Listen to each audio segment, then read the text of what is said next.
Today, I'm going to explain an American fantasy adventure comedy film called Gulliver's Travels. Spoilers ahead, watch out, and take care. A middle-aged man named Lemuel Gulliver wakes up in his messy New York apartment and goes on with his morning routine. He talks to his superhero toys on a shelf and dances in the shower, showing us his goofy side. Gulliver works in the mailroom of a New York newspaper company. That day, he meets a new employee named Dan and befriends him. Gulliver is Dan's boss in the mailing department. As the two deliver their mail for the day, they come across Gulliver's longtime crush and a journalist named Darcy Silverman. He has been in love with her for years, but has never confessed. Later that day, Dan brings out a notice that says he has been promoted to head of the mail department on his first day. Gulliver has been working in the facility for 10 years, but no one there respects him. Dan claims that Gulliver is scared to talk and will never progress in life other than his mailroom job. A distressed Gulliver is walking out of the office and notices Darcy working late. He gathers up courage and goes to her cabin to ask her out.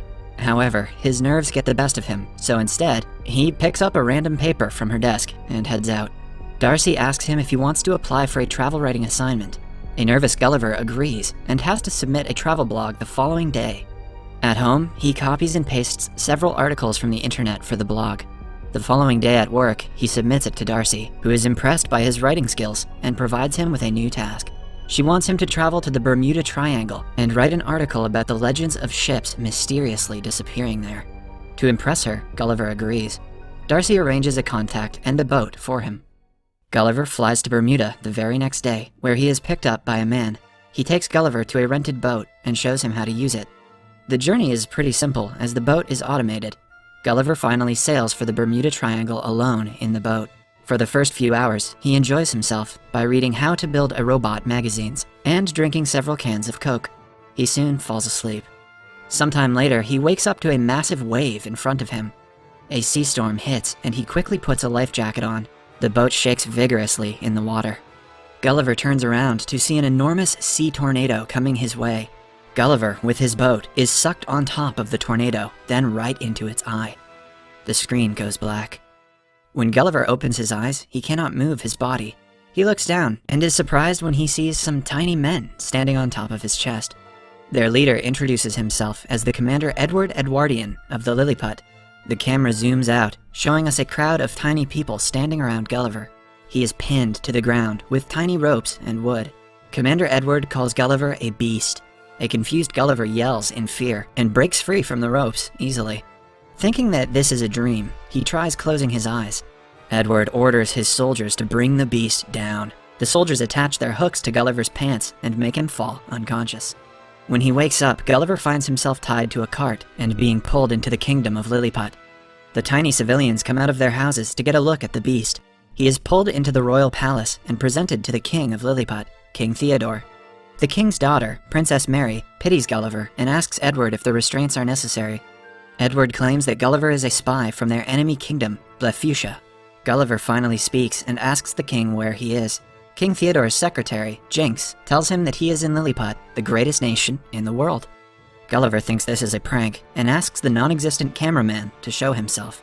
In the following scene, we see Gulliver imprisoned inside a cave. He meets a fellow prisoner named Horatio, who was sentenced to life by Edward for trying to court Princess Mary. The two are approached by Edward again, who listens to them referring to him as lame ass. When an angry Edward threatens to imprison them for life, Gulliver claims lame ass means someone who is brave. Happy with the answer, Edward takes both the prisoners to a field to plow it with the help of Gulliver's strength. He restrains Gulliver with a machine. Just then, 2 rings of a bell are heard from the palace, indicating that Blefuscia has attacked.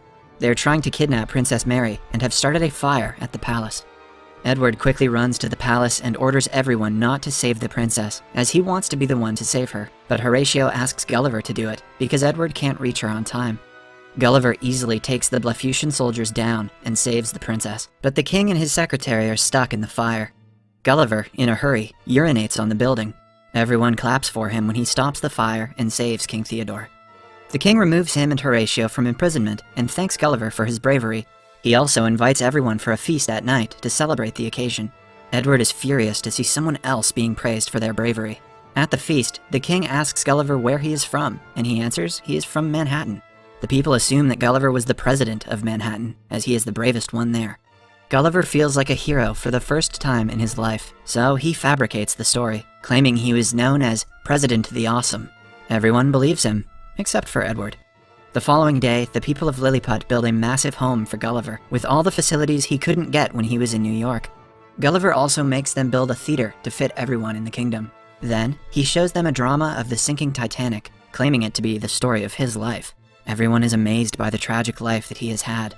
Edward inquires how he was saved after drowning, and Gulliver claims that he was resuscitated. Later, Horatio asks Gulliver to help him impress Princess Mary, and Gulliver agrees. The two go to the palace, and Horatio approaches the princess. A hidden Gulliver recites the lyrics of the song Kiss, making Horatio repeat it. By the end of it, the princess starts to fall for Horatio, but she is called by Edward, who has come to court her. The two have been destined to get married, as Edward is the bravest of the kingdom. Princess Mary isn't fond of Edward, but she cannot seem to get rid of him.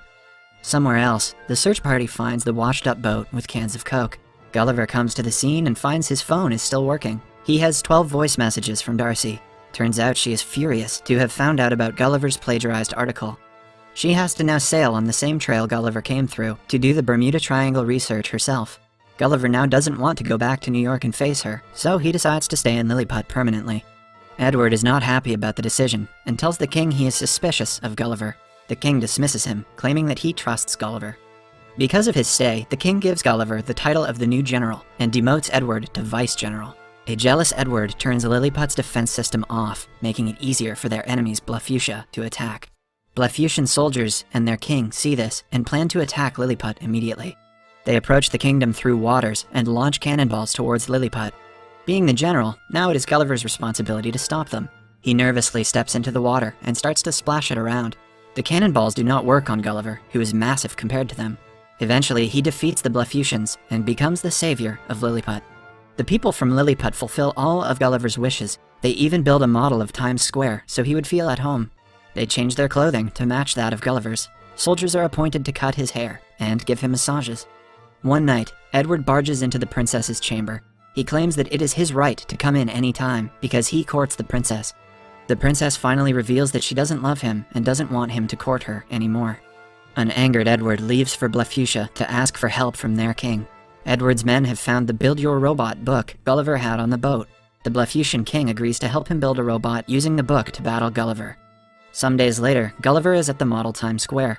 When the bells of the palace ring, suggesting an invasion, Gulliver gets ready to battle tiny people, but is surprised when a huge robot being operated by Edward stands in front of him. Edward challenges him for a duel. Gulliver has no way out but to accept.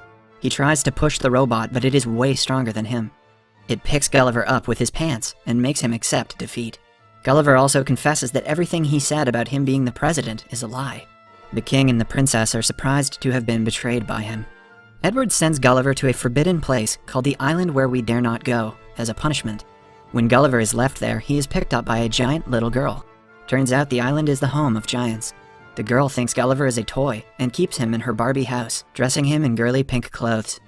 Meanwhile, back in Lilliput, Darcy's body washes up on the shore. Gulliver has told everyone that Darcy is his princess back home, so Edward recognizes her and imprisons her. She meets King Theodore and his queen in the prison, who have been captured after Gulliver's defeat. Horatio sees this and decides to travel to the Island Where We Dare Not Go to get Gulliver back. He is minuscule on the island and manages to reach Gulliver safely. The little girl's dollhouse also has a skeleton of a dead US Air Force pilot. Gulliver uses the parachute to escape and fly back to Lilliput. He first goes to meet Darcy in the prison and confesses that he has a crush on her. She forgives him for plagiarizing the article and seems to be opening up to him. Gulliver has decided to challenge Edward for a duel.